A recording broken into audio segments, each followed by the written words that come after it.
true. You are a complete inspiration in your commitment to helping and leading others in this movement, and we're honored to present this award to you.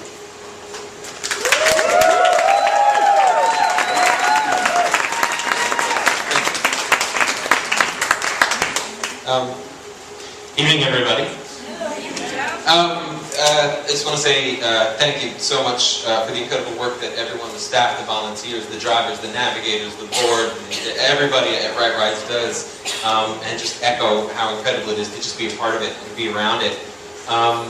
Surprised and a little bit humbled by this, even though I've been doing the work for a while, just because there are so many people out there, but even in this room, who I consider mentors and teachers still, and I have so much left to learn, and I would be remiss if I didn't just take a quick second and appreciate their presence. Neil Irvin, Executive Director of Men Can Stop Rape, and my supervisor, Joe Bess, who came up from DC to support the work that Right Rides is doing and support me. My parents are here, which means the world to me, just because they taught me what it means to come from a home, a background, a family that has violence in it, and take those first steps on the path to breaking that cycle, which I would say, because of them, we've done in 2.5 generations in our family.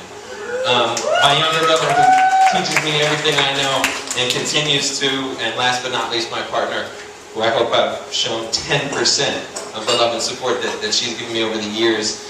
The work, and everybody else here,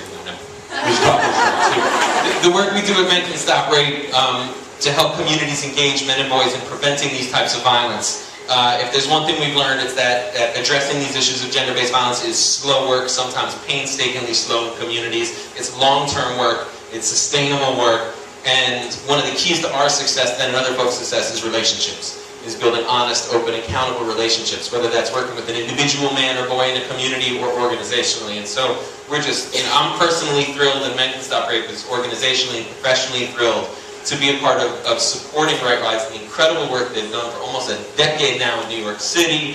And, you know, as an organization that works primarily with men and boys, we know how important it is, our responsibility to then support women's organizations and women-led organizations that do this work. And as a primary prevention organization, we know that it really is a double responsibility to try and support the incredibly powerful and unique and important work that organizations like Right Rides do to interrupt, to intervene, to reduce the risk of the actual overt physical acts of violence that happen so often on our streets to women and to folks who are gay, lesbian, bisexual, or transgender.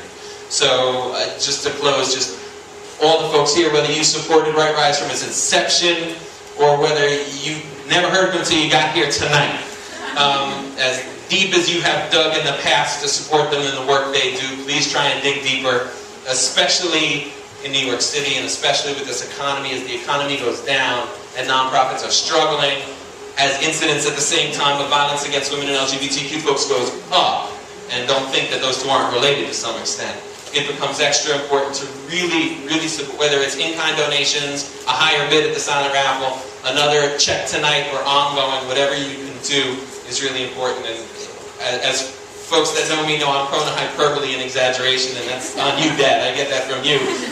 It's not exaggeration to say with the 5,000 rides they've offered, they've saved lives, and they've saved many lives. And so please support their work as much as you can, and we'll continue to do that.